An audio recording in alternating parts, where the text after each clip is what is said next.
কড়াইতে একটু ঘি দিয়ে দিলাম। তারপর এখানে এলাচ, 3টা এলাচ, ছোটো ছোটো 2টা দারুচিনি টুকরা দিয়ে দিলাম। এলাচ দারুচিনিটা একটু ঘিয়ে ভেজে নিয়েছি যাতে ফ্লেভারটা সুন্দর আসে। আর এখানে লাচ্ছি সেমাই নিয়েছি,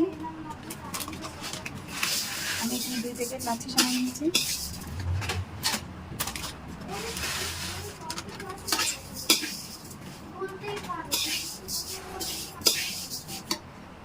আর এখানে সাথে দিয়ে দিলাম 1 কাপ চিনি, 2 প্যাকেটের জন্য 1 কাপ চিনি। এটা এখন ভালোভাবে আমি নেড়ে চেড়ে মিশিয়ে নেব। আর আগুনটা একদম লো ফ্লেমে রাখছি, বেশি তাপমাত্রা বাড়াই দিই, সেমাইটা পড়ে যাবে। খুব অল্প আছে, আস্তে আস্তে আমি ভেজে নেব।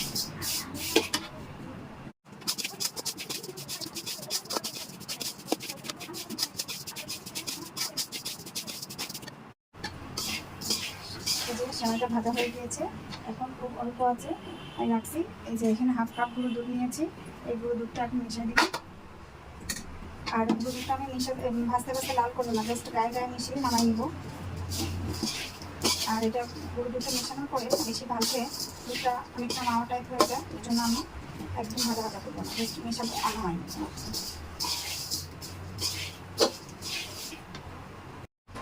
এখানে আমি 1 লিটার দুধ নিয়েছি। 1 লিটার দুধের মধ্যে এখানে এই যে 1 কাপের মতো কর্নফ্লাওয়ার নিয়েছি। তারপর এখানে নিয়ে নিলাম 1/2 কাপের একটু বেশি গুঁড়ো দুধ।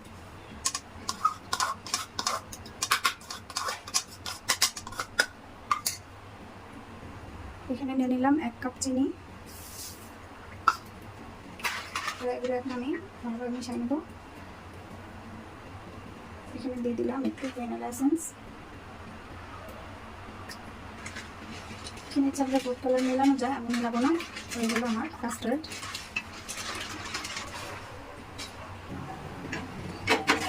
এই যে এখন দুধটা আমি গরম বসে দিলাম, সব কিছু দিয়ে এখন আমি জাল করে নেব। এটা নাড়াচাড়া করে রাখতে হবে, নইলে নিচে লেগে যাবে, নিচে লাগতে দেওয়া যাবে না, একদম নাড়াচাড়া করে রাখতে হবে।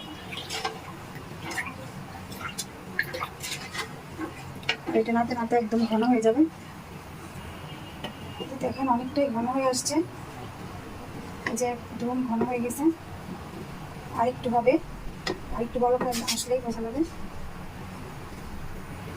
এই যে 4 পাশ থেকে দেখেন এরকম বুদবুদে উঠছে, এই যে হয়ে গেছে। এটা এখন আমি চুলাটা নিভাই দিব, ঠান্ডা হতে হতে আরও চলে যাবে।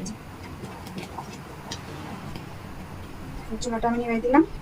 এখন আমি লাচ্ছির সাথে মানে সেমাইটা মিক্স করে মিলাই নেব। এখানে আমি 3 ভাগের 2 ভাগ এই নিচে সেট করে নিয়েছি।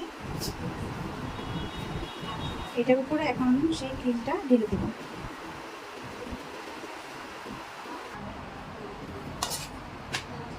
এখন আমি ক্রিমটা এই যে কড়াটা এটার উপরে ঢেলে দেব, একদম সুন্দর করে এটা বিছিয়ে দেব, চারপাশে সুন্দরভাবে বিছিয়ে দেব। এটা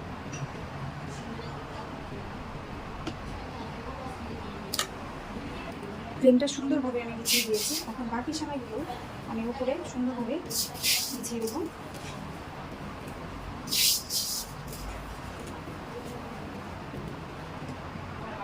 এই যে আমি সেট করে ফেলেছি। এখন আমি এটার উপরে আমি বাদাম দিয়ে একটু ডেকোরেশন করব।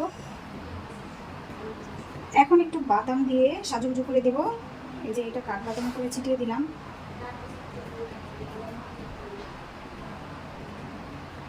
তারপর একটু কাজু বাদাম ছিটিয়ে দিলাম। বাদামটা দিলে তারপর নিচে বাদামের কামড়টা পড়ে খুব ভালো লাগে।